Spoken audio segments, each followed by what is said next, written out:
Hey everyone, welcome back to the Sports in the Mitten podcast. As always, I'm Thomas Beindit and Adam Biggers is joining me here. It is Monday, July 17th of the year 2017. Adam, how's it going?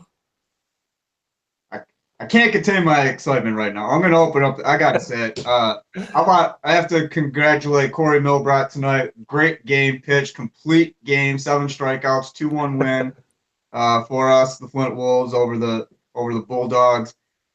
We needed it. Fantastic. Infield made plays. I'm just going to go through the list. Third baseman Tyler King made a couple great plays tonight. Our shortstop Luke Copley made a couple great plays tonight. Second baseman Mike Ross played a hell of a game. Our first baseman Kyle Miller, great. I'm elated. Great scoops. Our catcher Alex Hudson had that time. We had the timely hits. We had the timely plays. It was a close game where it was a clean game. Corey was very efficient in his pitch count. I think through his first 3 or 4 innings, he threw like 32 pitches. Wow. His first inning, he threw 7. I mean, I played right field tonight, and I remember like, okay, run out of dugout, I'm in right, and like next thing I know, we're running back in because it's our turn to bat. Corey got us the hell out of there. So Lance Copley out there in center field, Noah Reed out there and left field. That's everybody who started tonight, and great calls, great management. Doug Hyde, my teammate and my co-manager too. So Flint Wolves, very very happy. Great win tonight, fellas. That's why we love baseball, right? So you can see I'm ear to ear right now, man. We're gonna talk Michigan football. We're gonna talk Golden State, wide receivers. We'll talk about linebackers. I wrote a little bit about that. Thomas is gonna update us on Summer League, and of course we want to thank Mr. Spots in Ann Arbor for powering the podcast. I'm very much ready for those Monday pressers for the steak sandwiches, wings, waffle fries, and we're gonna give away some food to you guys during this football season and basketball season. So stay tuned. Look on our Facebook page, Sports in the Mitten. Follow us on Twitter at Mitten Sports MI. Follow me on Twitter at Adam Biggers81 and Thomas at T Beindit and at BT Powerhouse. And yeah, was that enough plugs? Yeah. Follow Flint I think we Wolves have on to Twitter start. at Flint Wolves. Yeah, so let's jump into the first thing right off the top. I know you wrote about it in detail. I want to say earlier this week, maybe late last week, but the Michigan linebacker situation, probably not the position group that's getting the most coverage this offseason, but clearly a pretty important one for next season, I would say. Absolutely. And I've told you this, we've talked, Thomas and I, maybe we'll have to air those private phone calls. No, our phone calls are like podcasts. So hey, what are you doing? Okay, this is this. I remember talking with Mike McCray last year, and he told me that he thought that the linebackers were the deepest position. And of course he's a linebacker. But Eric Magnuson also told me that. And if our viewers remember, I did a food and football with Eric Magnuson not too long ago at Mr. Spots. It was right before the NFL draft. And Eric was telling, I was asking him, hey, what, is there something maybe with surprise or, is there something that that I don't know? Was basically what I was at. And he's like, hey, we're deep at linebacker. And I was like, really? And I mean, and it's not knocking, they're talented at linebacker, but when you think of deep, you think of experience, right? And I mean, they don't have a ton of experience, but if you're a Michigan fan, I think you have to be really excited about Devin Bush Jr. You have to be really excited about Josh Metellus as the Viper and Kalik Hudson. I know a lot of people are talking about Kalik as the Viper too. Josh thoroughly explained it to me. They are going to interchange, and when Kalik isn't playing Viper, he'll play more of a safety role. They're talented. They really are, and they might be young, but I think I'm looking for the right word, and I don't want to use potential because and I guess that they're going to do. We haven't seen what they're capable of doing, and I don't want to slap the potential thing on there because it sounds really lazy. But this is a good linebacking core, and if you want playmakers, right? I mean, let's think of it this way: and I remember talking about this a little bit ago when I did a solo podcast. When you think of a linebacker, Thomas, it may be like a traditional, like a Big Ten linebacker, it's a bruising, run stopping kind of guy, right? Yeah.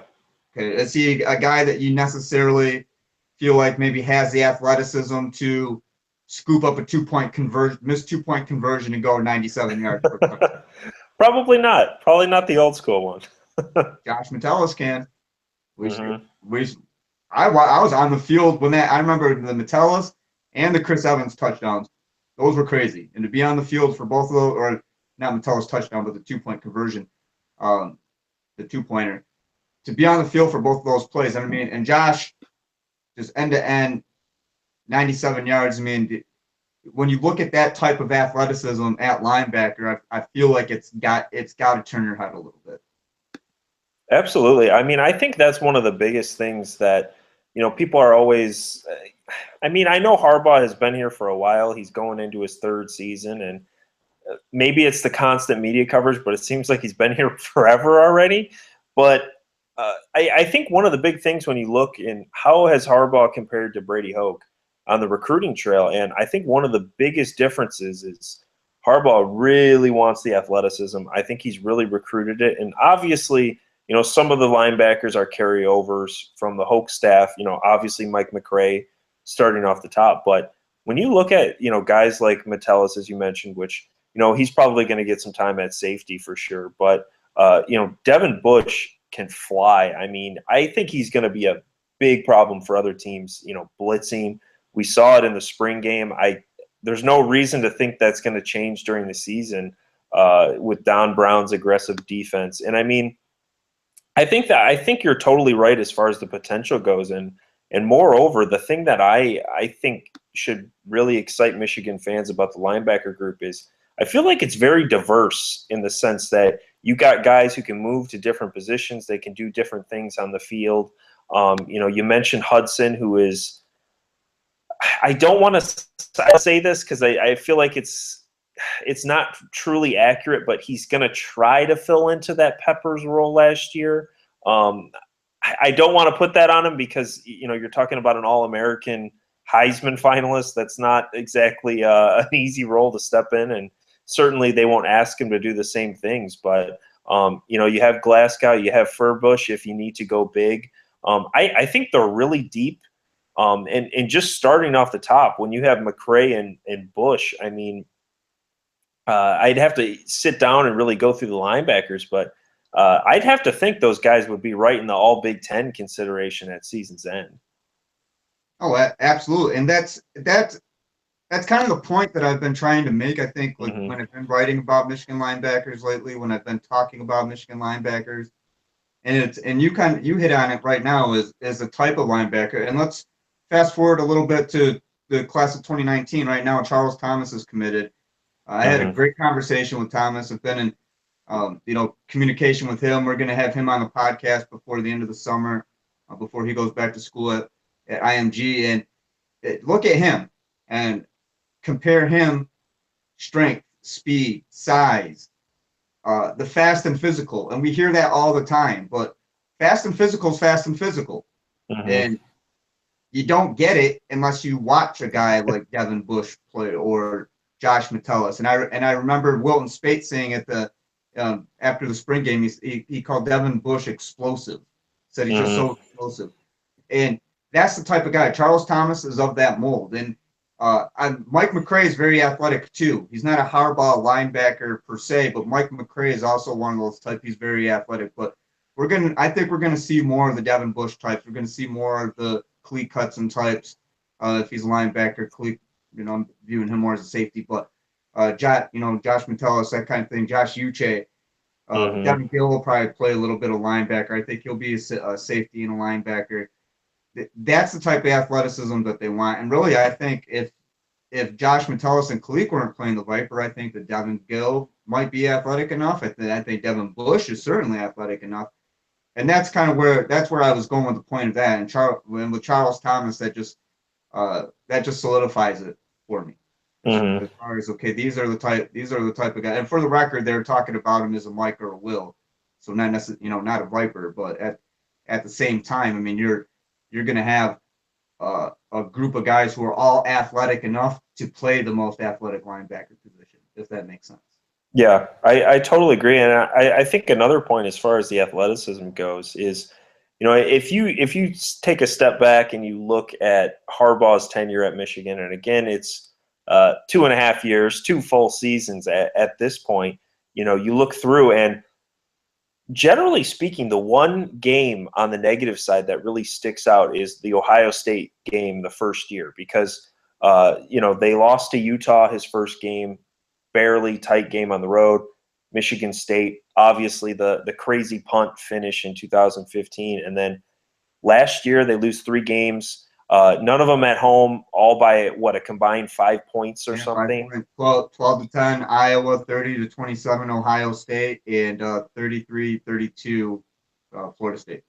Yeah, so I mean, really, and again, I don't want to use these crazy examples and try to change the past, but you're really close to winning every game, with the exception of that Ohio State game 2 years ago. Obviously, I believe that was the year Ohio State, they lost to Michigan State at home the week before. They ended up going to, the Fiesta Tositos Bowl or something. They played Notre Dame and beat the crap out of them. But the one thing that sticks out in that game is nobody in Michigan's linebackers had any ability to contain Ezekiel Elliott. He just ran over them all day. Oh, 2015. I rattled off. Yes, yeah, but 15, even in 15, all of them were close. Yeah, I rattled off the losses in 16, but yes, even in 15, all of them were close. Yeah. It was 27-24 to Michigan State. Mm-hmm. And then the Utah game, which was pretty close. 24-17 at Utah. Mm-hmm. And then the Ohio State, which Ohio State 42-14. Which is the one exception to the close loss narrative, I guess. Am I right on those scores? I don't want to Google it. I think I'm right on it. They sound right. They sound right. Yeah. But yeah, I'd say, the big thing, and admittedly, Ezekiel Elliott is not your normal running back. I think we've seen that during his time with the Cowboys here. But we're going to leave it at that.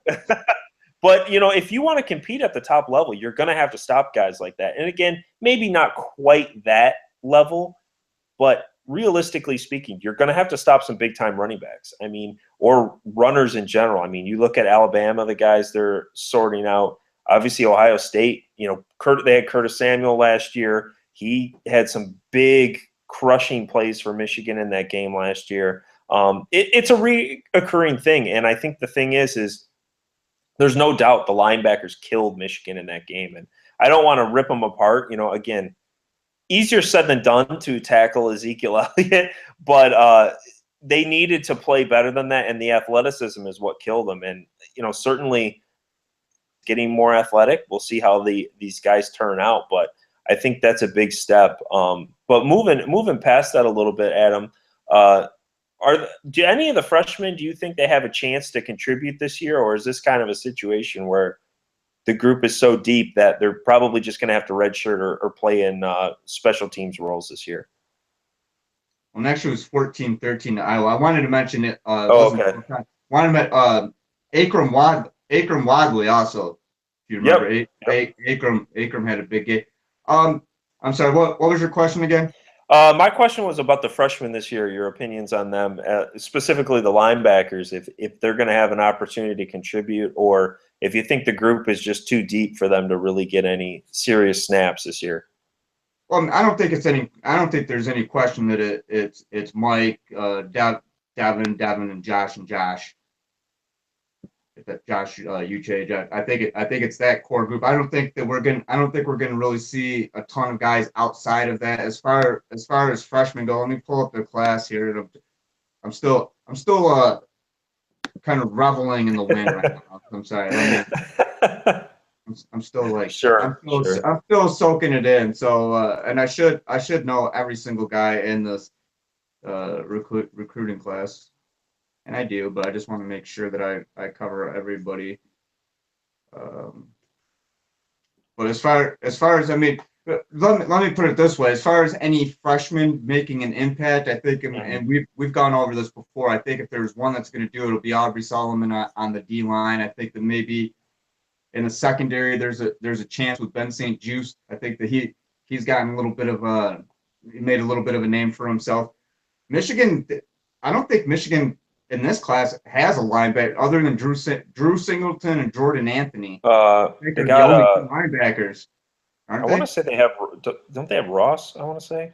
Oh yeah, Josh Ross, yes. Yeah. I think. How am I forgetting this? I just wrote about this. I think maybe special teams. Yeah, Yep. Jordan Anthony, Drew Singleton, Josh Ross. Those guys might be, get their feet wet a little bit on special teams, like we saw last year with Devin Bush, right? I mean, Yep. Devin got his intro on special teams. We didn't see Devin immediately as a linebacker.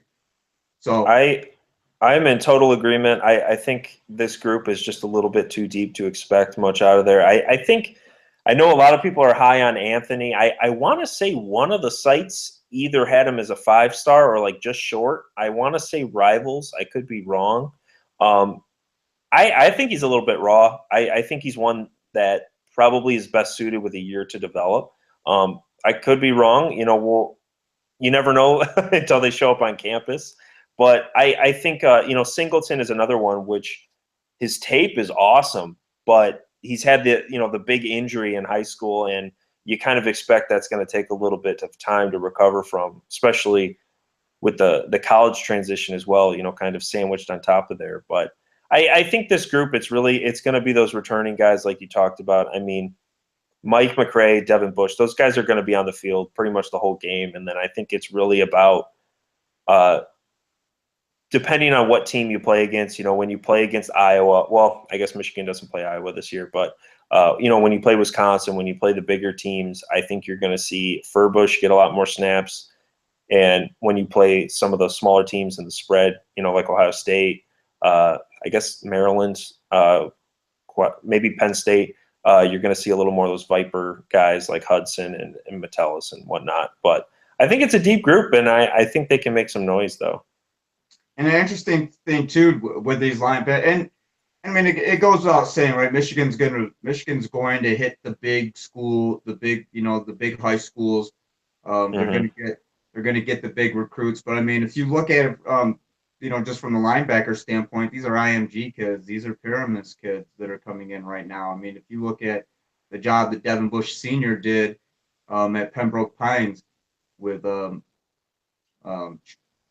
Josh Metellus, Devin Gill, and his son. I mean, I don't think Pembroke Pines is like a major power like IMG or Pyramus, but I mean, you get the hit. These guys are, I mean, they're not horses. I'm gonna say thoroughbreds. They're not horses, but they've competed at the top level.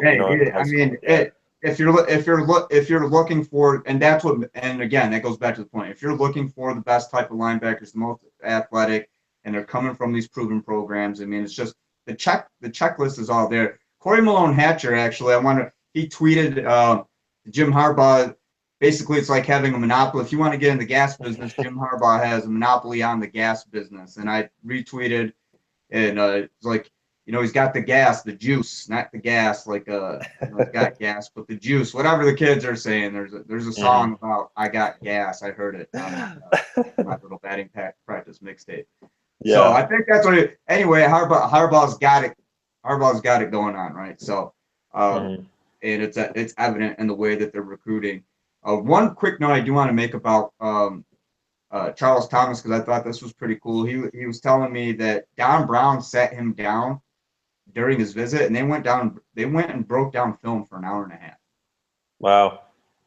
And not just breaking down film. Like he said, Charles told me that he took away a lot that he can use at IMG, that Jim and Don are going to steadily monitor him, their phone calls, like that, make sure that they're going to be like coaching him while he's at IMG, basically, is the way that Charles explained it to me. So. Wow. That's pretty cool. But I guess, moving on from the linebackers, though, the other point I know we wanted to touch on was this Wilton Spate and the receivers kind of relationship, where it's going, and where you kind of see that moving on, because obviously Spate's I want to say his top 3 receivers are all gone. You know, certainly Jake Butt, Chesson, Darbo, big guys leaving the program. What kind of learning curve do you think Spate's going to have here, or what kind of learning curve are the receivers going to have, I should say, as they try to work on this new relationship? Well, I mean, and it's interesting too because I mean, if you look at Maurice Ways, I mean, Maurice been injured. He's more of like a blocking receiver. Kakoa, Crawford. I mean, those are the 2 experienced guys that are coming to mind. I mean, I think we'll see Nate Johnson maybe. I mean, there's some guys who are kind of there, but obviously Donovan Peoples-Jones, Tariq Black, we will see those 2 this season. I have full confidence. I think that both of those guys have the ability to be immediate contributors. And again, going back to the spring game, and Big Ten Media Days are coming up. We'll have new stuff to talk about, I promise. But going back to the spring game, I just remember Wilton telling me about the way that Donovan and Tariq just moved toward the ball. And it's little stuff. And are these guys, are they still really good high school receivers? And of course it's going to take time, but they didn't just arrive as really good high school receivers. They arrived as like, okay, these guys are pretty much ready, and that's the vibe that I got from Wilton. As far as the relationship goes, I'm and Eddie McDoom. Eddie's going to be a big part too. Eddie told me that the receivers love Wilton. They have a lot of fun with him in 7-and-7s, and the chemistry, the relationship, everything is right there. And I mean, he's on the Maxwell list. This is his offense. This is Wilton's year, and I think I'm trying to think of it to expect. It's almost like, okay, you can't expect what happened as far as the kind of production that he got out of Amara and the kind of production that he got out of JU, but at the same time, let's be realistic. I mean, Amara and JU weren't super blue chip guys, right? They developed. Yep. They were very good receivers, don't get me wrong, but they weren't super blue chip guys coming in. Tariq and Donovan are. So I think that's a stark advantage right there. I think that and from what Eddie McDoom described to me as far as what Pep Hamilton, the passing game coordinator, wants to do with the offenses, I mean, they might, and you and I talked about this too, maybe there's a little bit of spread elements. Maybe there's 4 wide going on. I mean, maybe Wilton's going to be throwing the ball and he's going to have guys to catch it. And I expect it's going to be Donovan, Tariq, Eddie McDoom, Kakoa Crawford, and Maurice Ways. I think if you want to go top 5 receivers, those are going to be it. And then if you throw in tight end, Tyrone Wheatley Jr. and Ian Bunting. I would say, well, I want to start with, just to clarify, my first point was correct. Darbo was Michigan's leading receiver last year, followed by Butt and then Chesson. So 1, 2, 3, all gone. And notably, Grant Perry is number 4, whose status is still kind of up in the air. We think he'll be back on the team next year, but we don't really know at this point. It's kind of undetermined. I guess we'll see in a couple weeks. Yeah, I'm not. I know that Grant Perry will have an opportunity. Jim Harbaugh said that. Just for the sake to avoid confusion, I guess, for a better or lack of. I can't talk right now. It's 11:25 p.m. and I'm pooped from this game. Yeah. Get me back on track here, Ted. Get me back on track here. Either way, it'll be sorted out at some point, his situation. But he's number 4 in receiving yards last year. Smith is 7. So of the top 7 receivers, there's a chance Michigan only brings back 2. And that's Khalid Hill and Chris Evans. So two running backs. Well, I guess Hill isn't a running back, but 2 guys in the back. Fullback. Khalid. Yeah, close enough. He's a complete back. I want to do a show about just Khalid Hill before that would be a fun one. We're going to just talk about Khalid Hill and run down every single one of his 1-yard touchdowns. All of them. All break 50. them down. But my main point, what I was going to say is there are no go-tos here. What it's going to be is just the play is going to determine where you go to. And I totally agree with what you said. I think this is going to be a much more spread out offense. I think the ball is going to be dispersed often. And I think Black is going to get a lot of play. I think Crawford's going to get a lot of play. Peoples-Jones, I mean, I never want to take spring games too far because it's the spring. Right. But I definitely think he has a ways to grow. But I certainly, he's going to be in the 2 deep. He's going to get plenty of chances. And, you know, you mentioned McDoom. Obviously, the Grant Perry situation is still up in the air. We don't know what how much those guys are going to factor in the slot area. But, yeah, and you mentioned Bunting as well. I think Spate is going to have 4 or 5 nice, solid options. I don't think he's going to have an elite wide receiver that can bail him out on a consistent basis. But really, if you look to some of these, you know, at the college level, if you have a really good quarterback, they should cancel this out. And I know there are a lot of Michigan fans who aren't necessarily the highest on Spate, but, you know, if he is going to turn into a top-tier Big Ten quarterback, he's going to have to get these guys open. He's going to have to get them in positions to succeed. And frankly, I think he'll have enough weapons to work with to move the offense, at least against all the decent competition. Maybe not against, you know, an Alabama defense or something, but certainly against a general Big Ten opponent, I would think. And it's fun. And I mean, he is on the Maxwell watch list. Mm-hmm. He's a good quarterback. And I mean, there are NFL scouts. I mean, Wilton was on the radar last year, and we've made the point several times. What were people saying before he got hurt? What were people saying after that throw to JU at Minnesota in 2015? And that was what, a 29-26 win, I believe, on the road. Okay. So yeah. What were they saying about him then? And I completely agree. And Amara, the thing about Amara is I feel like Amara kind of did take that leap a little bit to elite level. Amara he was fantastic last year. Yeah, I mean, and I'm remembering what was it? It was 2015. It was from Rudock, but I mean, I think this was kind of when people were like, "Holy crap, Amara!" You know that the catch. Oh yeah, what was that? I mean, he did the Jordan Lewis before Jordan Lewis did the Jordan Lewis. So. To me, the game that Darboh really shined, I know it wasn't against the best competition, but that MSU game, he was absolutely dominant in that game last year.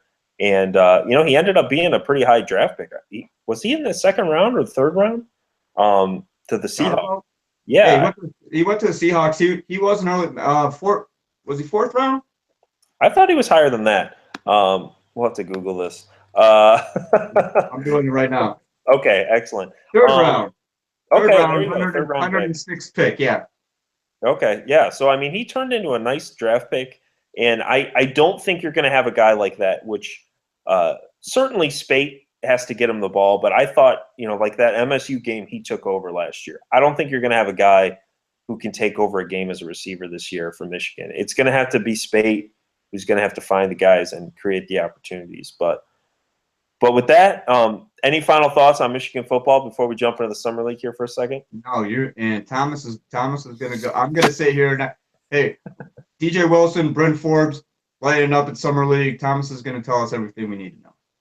Yeah, so there's summer league. The last game was tonight. I think it's actually concluded.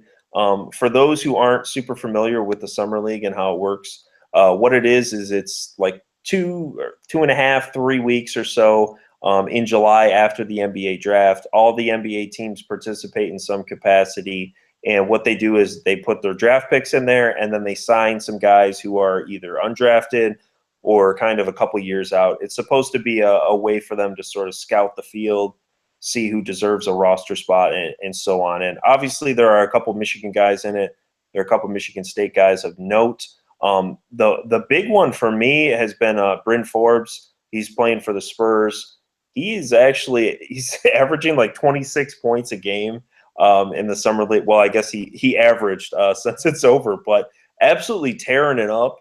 Undoubtedly, he's guaranteeing himself a roster spot next year. There's no way he's not going to be on the Spurs for next season and beyond. And I think, honestly, he might be playing himself into a bigger rotational role with the team, which is pretty amazing considering that at some point he transferred from Cleveland State over to the Spartans. So, I mean, what a rise for him over the last couple of years. Another Spartan of note, Matt Costello, he actually led the summer league in rebounding with 12 rebounds a game. I'm not sure if he's been getting major interest as far as a roster spot, but you would have too. Oh, go Costello. I saw Go a ahead. highlight. It was one of those nice kind of not super athletic but big man clumsy dunk. It was nice though, and not clumsy. Matt's you know what I mean. You know what? Absolutely. I was gonna say quick note about Bryn Forbes. He strengthened the upper body. I remember Tom Izzo. It was Bryn was at Michigan State for 2 years. It was his junior year, and Tom Izzo said that Bryn Forbes had toothpicks for arms. And then I think he later compared them to noodles. And Bryn got bigger, and you could see it. I remember going to practice in the beginning of his senior year. You could see that he had bulked up a little bit, and at one point, he had made 101 out of 200 three-point attempts. Wow, that's just something of note. I mean, he is statistically one of the greatest three-point shooters in Michigan State history. He finished, and he even got cold at the end of the year, so he only shot 49%. Yeah, he got a little bit cold. And then you remember that first, Thomas, I know you remember this, the first round loss to Middle Tennessee State. Mm-hmm. You know, Bryn kind of went cold toward the end of the year, but again, only shooting 49% from three. I know that's not that great of a mark, but you know that's how Bryn can shoot the ball. If he gets tougher defensively and continues just to get bigger, I mean, you got it. And the NBA, the physical strength is what I think separates a lot of guys, right? I mean, absolutely. There's little guys out there, you know, like my size, who can go out there and stroke for three.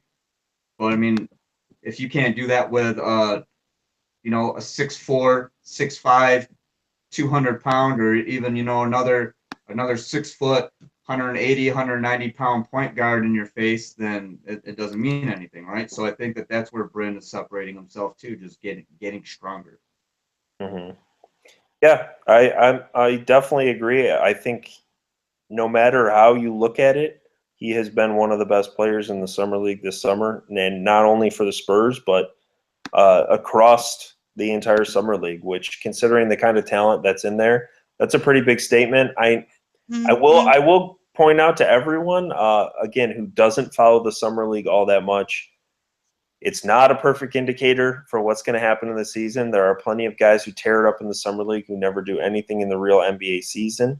But I will say what I like to use it for is, number one, you can look to see how they're playing, how it can translate, you know, what kind of moves they're showing. And then as well, a lot of times the second-year players, that's when you start to see them start to take that next step forward, and you're seeing it with Forbes. On the Michigan side, DJ Wilson, obviously the big draft pick this year for the Wolverines, highest pick in the Big Ten, I believe, as well.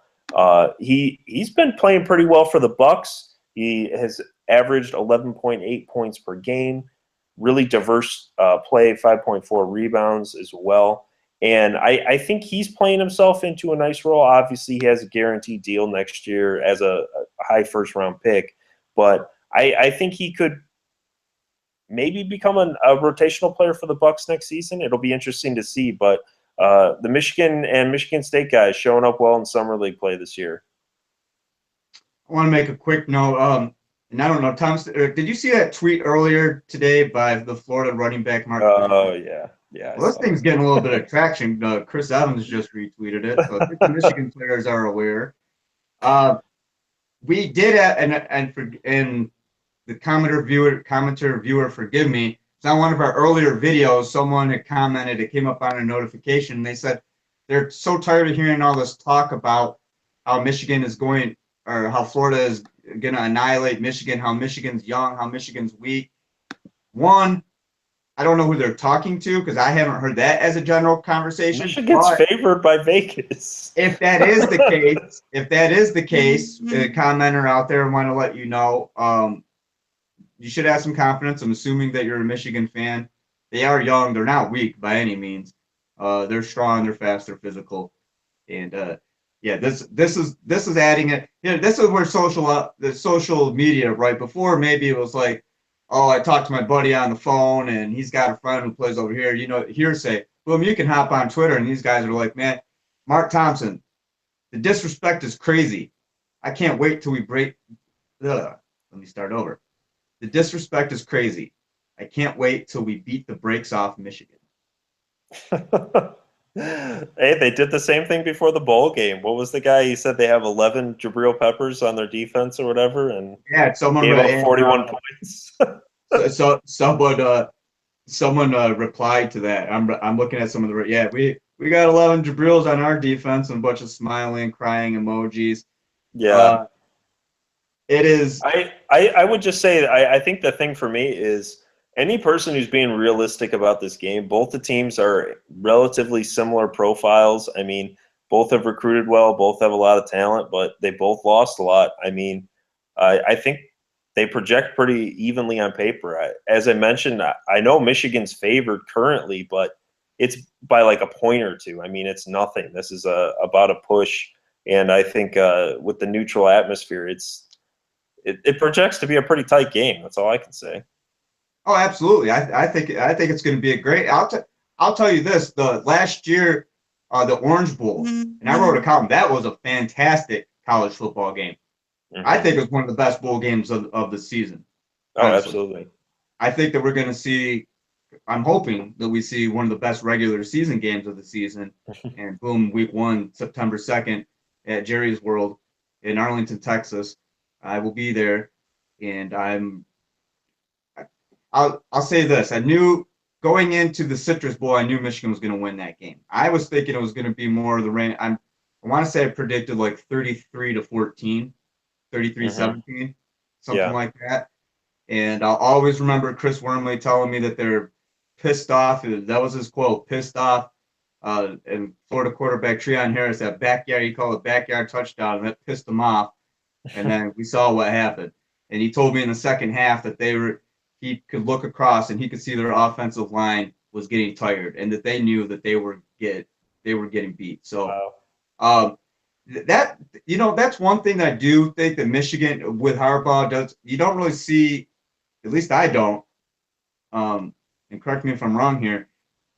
I feel like the Michigan players kind of know what to and what not to say on social media.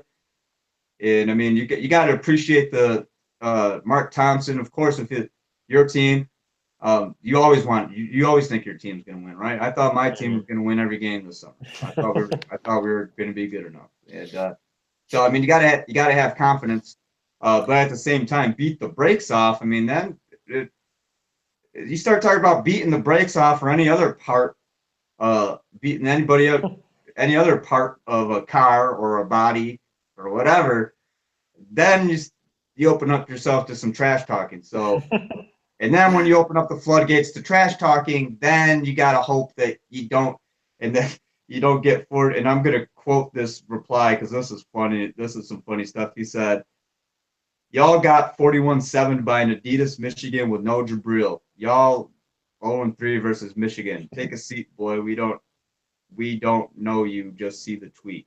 That's but, funny. Okay.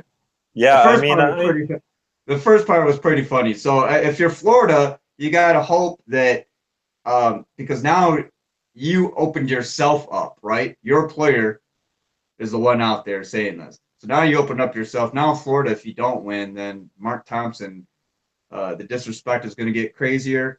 And I have no going to tell you how you didn't beat the brakes off of Michigan. I love smack talking. I love trash talking, but the key is you better back it up, or it's going to be really bad. Yeah. Which we'll see. When you say beat the brakes off, this isn't a 1-point win, or this is basically when the way I'm interpreting it is he's saying that they're going to 41-7 Michigan, because Michigan beat the brakes off the Gators, and that's it. Yeah. I mean, it got to a point. I'm not even kidding. It got to a point. I remember watching the game and just kind of looking over, and people were waiting for it to be done, you know, like this. Yeah, like this is embarrassing. I felt bad for the Gators. Yeah, we'll see. I don't expect this one to be quite like that. But no, I don't think. Apparently, Florida's confident it's going to happen like that. So, well, Jim Harbaugh is probably telling him, he's like, oh, well, I mean, let's not forget that Jim Harbaugh is very competitive. Yes, he is he's a sportsman. He's he likes to do things a classy way, that kind of stuff. You already know he's talking to these guys. He's probably showing them the tweet right now and like, okay, guys, it projected up on the wall at Glick when they're practicing, or Osterbaum, wherever they're practicing.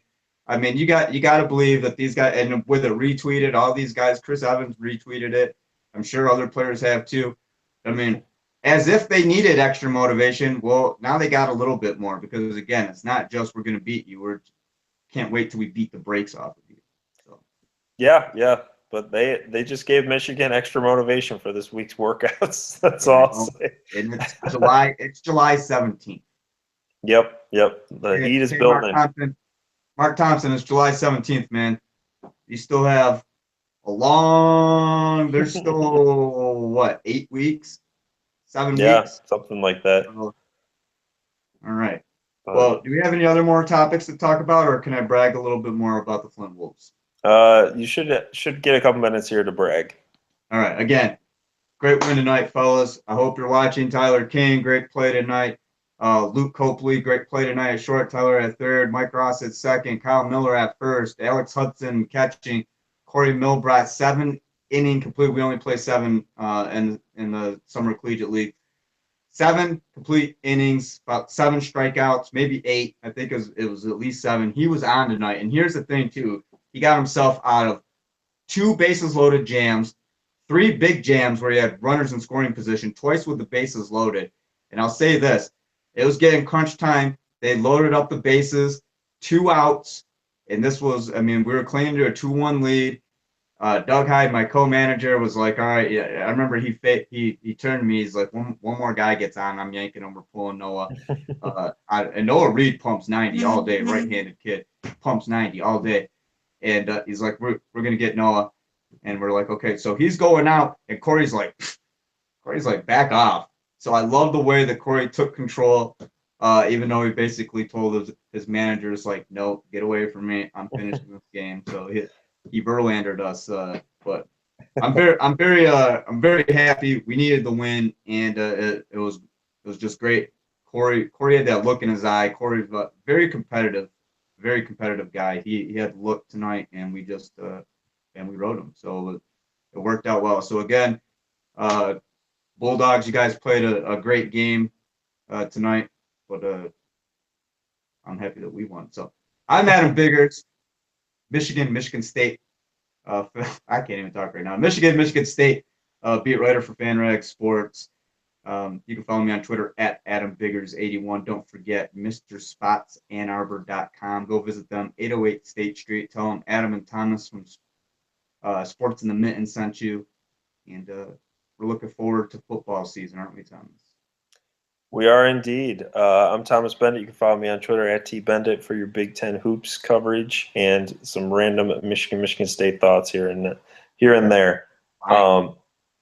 Very Wrigley-esque. Is that real?